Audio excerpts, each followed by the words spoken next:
Ladies and gentlemen, boys and girls, I might be the noobiest within the whole world, but by God, no matter what, we will do a show. It's Day 9 Daily, number 670. Not faux. It's actually, I think, the 676th Daily. We're going to take a look at Jaedong's amazing, inefficient, high larva count Zerg versus Zerg. Ooh, kind of a weird idea. An inefficient style of play. Wait a minute. But efficiency is one of those buzzwords that I've been taught since I was a wee little gamer to search for in all my varying games. But we're going to take a look at how sometimes it's oh so successful to think inefficiently. The more important thing is that we're going to see not just Roach versus Roach bleh-ness. We're going to see some really weird tech switches out of Jaedong. We're going to see him do it successfully and unsuccessfully. And we're going to take care of the remainder of things that need to be done for today's show, such as tweeting. Let's do that. Do I have on my clipboard? No. While I'm doing this, I need to explain what just happened. I prepared the show at work over at the ever wonderful Artillery Games in Palo Alto, California. And, you know, I watched the replays there. I developed a little show flow. I was like, all right, cool, nice. And got back to work and was driving home. Traffic, there's like a train I have to drive past every day, and the train was on the way.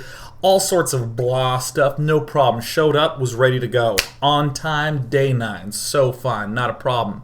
Got here, began the replay download, because this is from the Asus ROG 2410 Winter stuffs. And then it was downloading at 20 kilobits per second on a 29 megabyte file. So I just begged and begged, does anyone have the replays? Please send it to me. Josiah Deal and Louis Vargas, thank you so much for providing me them games. Thank you. Because now we have them, and we can do them. Let's go ahead and make a tweet. Now we're live with unusual and sexy ZvZ play from ZZ play from E.G. Jaedong. I'm always terrified I'm actually gonna like tweet some sort of music link and wanna blow my brains out. Hey guys, get ready. I did that last week during roleplay when I was doing was on JP's roleplay show. And I was like, hey guys, about to go live with roleplay, and just linked to my own stream, which was totally offline at the time. Remember, it's not that I'm unprofessional.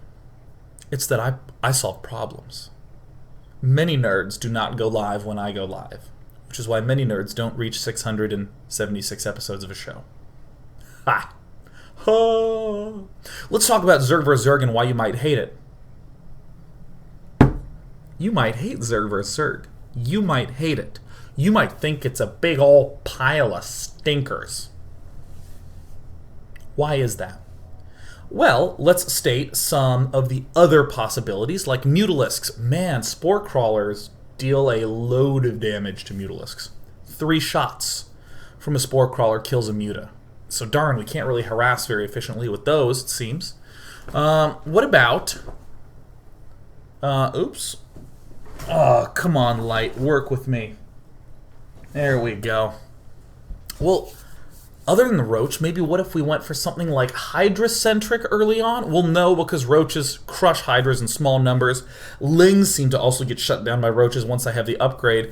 What about infestors? Well, those are good, and we should probably back them up with, yeah, Roaches. Roaches, Roaches, Roaches, Roaches, Roaches is how almost everyone is experiencing the matchup. And that doesn't mean that there's no variety within that. But what tends to be the case in Zerg vs. Zerg nowadays, and why people tend not to love it as much, is that it feels like there's not a lot of edges that you can get. There's not a lot of wiggle room. Maybe you get your attack upgrade a little bit earlier. Maybe you get a few extra drones. Maybe your infestors are 20 seconds too soon. It's these little tiny things to work inside of, and you might ask yourself the question, well, how can I break out of that? I can't micro really well against Roaches because I have Roaches. What am I to do? What we're going to look at is Jaedong doing a rather inefficient way of playing. He's going to be hurling a lot of units and trying to keep his opponent pinned back, and he's going to use this as an opportunity to expand. We're going to see the exact opposite thing out of Startail Life: hyper supreme efficiency in all things. And we'll go into more detail as we see it happen. But let me just note, what do I mean by inefficient? Let's take a Zergling. Actually, let's just take the sort of fast ninja-like units for Zerglings and Roaches. Well, we're probably never really going to be able to have our Zerglings engage Roaches directly. And if we have fewer Roaches, if we have more Roaches, but our opponent has infestors and Roaches, we're never going to be able to engage directly. But we have the threat of just more stuff. And that will allow us to keep our opponent holed up and pulled back defensively. Now, it might sound like what I'm trying to argue is that more stuff is the key. But I do want to emphasize inefficient. Because we can't just magically get more stuff. We have to get more at the sacrifice of something else. And it's basically staying lower tech in units, getting fewer of the big heavy-hitting things, and favoring more the mineral side of the spectrum. Let's see it in action.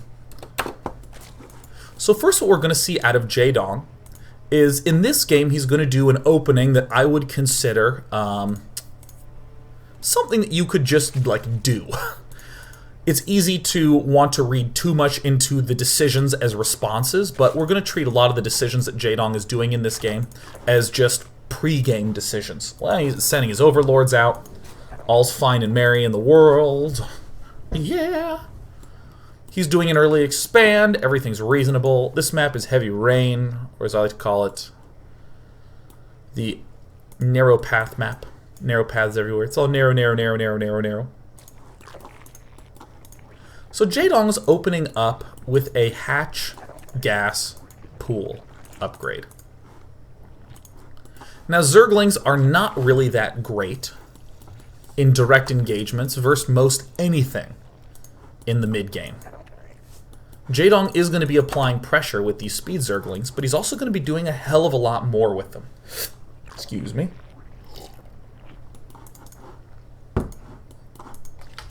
So great, Jaedong manages to get a scout off. He sees that there's no gas geysers. Now Jaedong can begin to do some smart thinking things. Now, I'm going to tell you right off the bat, Jaedong is going to be getting really aggressive, and then he's going to transition into a lot of expanding and mutas.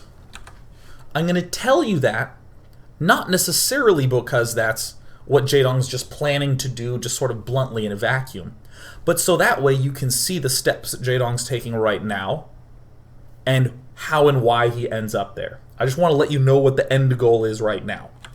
So first, Jaedong gets Zergling speed, and he's identified, wow, my opponent doesn't have gas. Notice that Jaedong had the opportunity to pull his own units out of gas. But because he sees no gas, he knows, wow, I'm not going to be up against Banelings on my opponent's end of things. And I use strong words like not. He will not have Banelings. Obviously, he can throw down gas geysers and go Banelings. Normally, when I say not, he can do that, but it'll just be shitty. So right now, Startail Life is probably not rushing for layer. But if he suddenly tried to rush for layer right now, it would be horrible. So that's what I mean by not. Sean Plott uses not quite a lot, but not in the way that you'd think. But now that you know that, great. Here comes a whole slew of lings and banelings. You know what's a really efficient unit? A queen. Why so efficient? For the amount of damage, life that it has, cool. It's pretty good. 150 minerals for something that's 175 life. Very nice. It also doesn't take any larvae. Woo! You want to talk about efficiency? Let's talk about how much larvae something uses. Woo, 0. Hell yeah. Another thing that's efficient on larvae, an infestor. Would you rather have 8 zerglings or 1 infestor? Well, 8 zerglings cost 4 larvae. It's less efficient. The infestor costs 1 larva.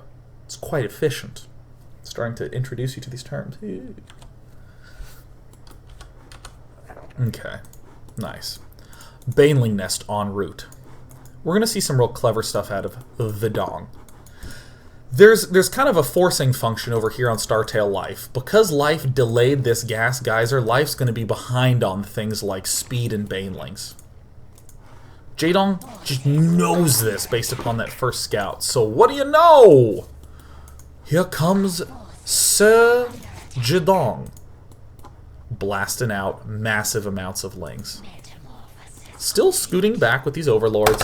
He's going to be going ling baneling. I'm going to speed things up a bit. Indeed, we see baneling nest going down for friend Life. Very typical. Almost always a player who sees a lot of ling baneling coming is going to get a lot of ling baneling himself. Wow, Jaedong seems to be committing an awfully huge amount of ling baneling to this. Now let's talk about this on 2 levels. On level 1, it's very easy for Jaedong to just win right now. It's actually incredibly easy for Jaedong to win if Startail Life misread this. Startail Life didn't misread this. Startail Life is getting a hell of a lot of drones up. Or excuse me, Startail Life is getting a hell of a lot of lings up. So he didn't misread this. If Startail Life messes us up, he instantly dies. But that's not the purpose of this attack. It's just a incidentally nice benefit. We like winning. So here comes Jaedong. He's rushing in. He's pulling out. Wow, sees those evolution chambers. That's very important. We'll hold off our analysis of those for the time being, but we'll see sort of the benefits that we're getting from having gotten our gas earlier. We are so way far forward. It's really hard for Life to even get around this. Breaking down that spine crawler. Ooh, the lings rushing on in. There is going to be a little bit of a judgment call here. Should I keep going banelings to try to end the game now? Or perhaps I should do something else. But here's the important thing that we're seeing from Camp Life. Almost every Zerg player in the universe is thinking of ways to get to roaches in the most efficient way. In the best possible kind of way to deal with all threats that are happening right then. So in this circumstance, Life, let's say Life stabilized right now. You know what he would probably do? Use these evolution chambers to upgrade because he's being efficient on his buildings. This is something that Jaedong can reasonably postulate right now. And he can even more easily scout it by seeing the rippling evolution chambers. I mean, they're at the front. So what are we seeing out of Jaedong? Look back in the main base, just 1 gas geyser here. Just a single one. Drones starting to get produced, but not only drones. A couple of lings in there too. We're actually seeing a slight lead in the drones. My oh my, look at these ever so efficient queens. How nifty. Very fast layer. And soon enough, we're going to see a rather fast expansion. Now note, Jaedong isn't just flooding massive amounts of drones. He's only now gone to full drone production. The rest of the time, he's actually still building a good amount of lings. Still building a reasonable amount. Now, let's stop here for a moment. What does Life need to be able to take advantage of these evolution chambers? Gas. Not a lot of drones, though, for Life. If we assume that Life wants 16 drones here and 16 drones here on minerals, he's got quite a ways to go until he can afford an extra 9 drones mining gas. In other words, if Startail Life is going to use these evolution chambers, he's going to have to drone really hard and stay defensive really hard for a while.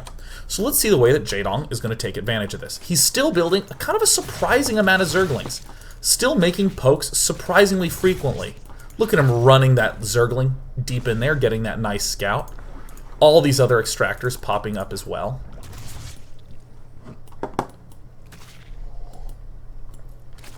Getting a nice run through, seeing everything that's going on. Can be somewhat straightforward to be able to pull this off.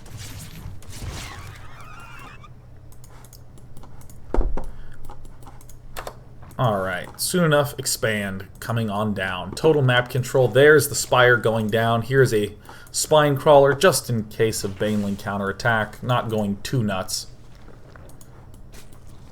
But remember these wonderful Evo Chambers, we're going to see those act up pretty darn soon.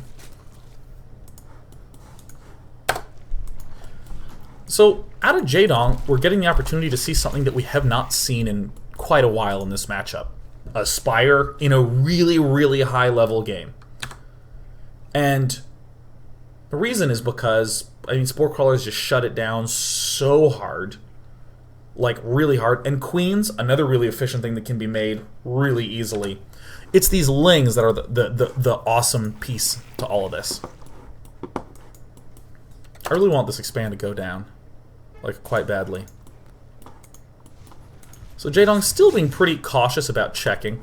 A few things to note. I'm talking about Startail Life as though he has to go for Roaches right now. But there's one thing I want to note. Jaedong saw that his geysers were done earlier. If Life is going to be going Mutalisk, Life is going to just outright lose right there. So that's a pretty easy thing to consider, thanks to this aggression. But Life, by really just using these Evo Chambers and building Queens, is doing just fine in the grand scheme of things. He's actually okay. I'm not arguing that Jaedong is flat out winning, crushing by right now. I mean, the numbers just don't indicate that. I'm saying that if Jaedong and Life both went mutas, Jaedong knows that he'd win. Just because of the gas count. But again, it's the Lings that I'm really interested in. Because they're continuing to keep Startail Life held back. This is a really nice play out of Jaedong in this spot because it makes it nearly impossible for Life to take a third base. Life is investing in these upgrades. He's trying to get the Queens up for defense, or he might even be getting Spore Crawlers up for defense.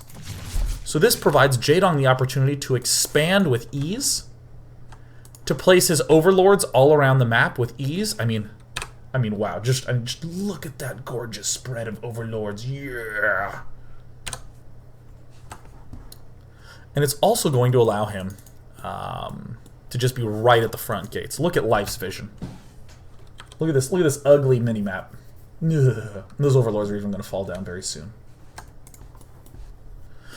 So here is where Jaedong does just a kind of crazy move if you're using efficiency as your big guide. Jaedong's only going to get 6 mutas, and then he's just going to forget about his Spire for, like, ever.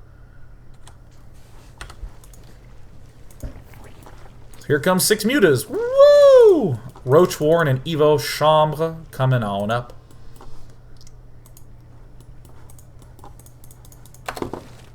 This is just such a beautiful demonstration of fast units that are relatively costly for us. Zerglings take up a lot of larvae. We're losing a lot of opportunity to get more drones.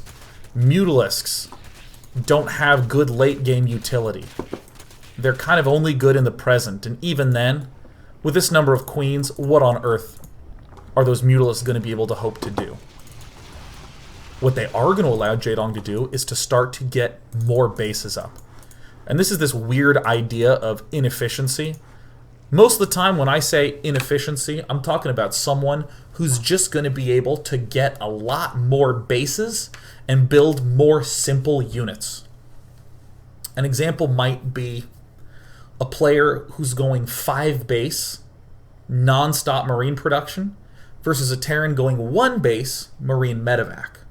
1 base Marine medevac is more efficient, but it's still going to lose to an overwhelming number of Marines. So here, yeah, Queen with Transfuse combined with the power of pathogen glands for the infestors, combined with really good upgrades, yeah, I mean, there's no way Jaedong is ever going to be able to engage directly anytime soon. But he's going for the fast things first. Fast Zergling with speed, fast Mutalisks right now, and soon enough lots and lots of Roaches, and soon enough a 4th base. What? He's crazy! Already, Jaedong is starting to get ahead in the larva count. 64 drones, suddenly up out of the blue. Wow, that was kind of a huge swell of drones. Roaches are coming out, kind of ASAPly. And these geysers are often the next decision for many Zerg players. Goodness, I'm so far behind on gas because I've invested so very much money into these costly Mutalisks that haven't done anything. How on earth can I ever hope to catch up, having wasted this much gas? Well, Jaedong is going to say, to hell with gas. I'm just going to focus on the minerals.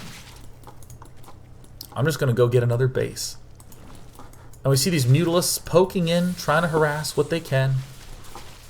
And the Zerglings are getting into a nice position. We're only going to watch a little bit more before we take a break and just recap. But I mean, look, Jaedong seems like he can hardly do anything. But all those Zerglings that we got early on, wow, that was just really sick by Friend Life. Just pulling in and then get a little bit of damage done. Damage not in the, oh, I killed so much stuff. I think he's only gotten 1 worker. Yeah, great. It's damage in this. Oh, that was so close. It's damage in the amount of time it has bought us. There it is. Another hatch. No gas anywhere in sight. Now, if we just sort of think about the amount of larva that Jaedong's been able to spend this game, went for that hatch first, but now he's had this 3rd up for quite some time. This base from Life is only just now catching up. And look at this other move from Jaedong. Rushing Roaches in. Just being as annoying as possible. This expansion done. Kind of a big threat. But Jaedong's just flooding Roaches and doing the massive, massive counterattacks. Hitting 3 points at once. This is so gorgeous, this play. What sort of damage did Jaedong do? 14 workers killed at the cost of a lot of Roaches. Overall, inefficient, but Life now has a choice. Does Life want to use his really good Queen Infestor Roach army and try to win now? Or does he want to try to just rebuild drones and re-equalize? It's a very tough choice. So if I had to stop right now, here's how I would do a little sum-up-a-race. We're seeing first Jaedong identified, wow, you're not going gas? That gives me the speed advantage. I'm going to get my Zergling speed up first. I can apply pressure and then get my layer up first. You're going to defend with those Evo chambers? Great. You're probably going to go Roaches, but even if you don't go Roaches and go Mutas, cool, I got my Mutas and my gas up earlier, but now that I know that you're trying to defend with Queens, you're trying to get your upgrades, you're trying to get those pathogen glands up, this is where Jaedong just starts getting just a few fast Mutalas and those fast Lings, and then he's just doing lots of counterattack. He's keeping Life coiled all the way back, and I think that this final game state is revealing just the elegance of Jaedong's play. 4th hatchery, almost done. 33 Roaches to 19. And this is almost all of Jaedong's army, certainly speaking. These gas geysers delayed for a long time. He's focusing on getting more larvae and just flat out trying to win on the mineral side of things. And I just think it's really amazing.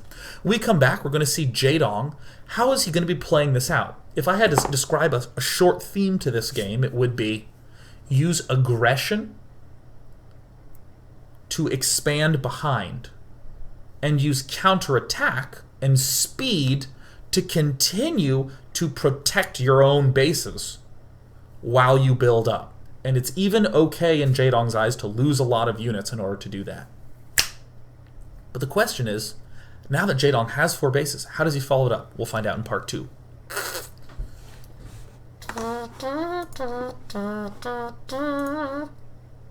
You face Jaraxxus.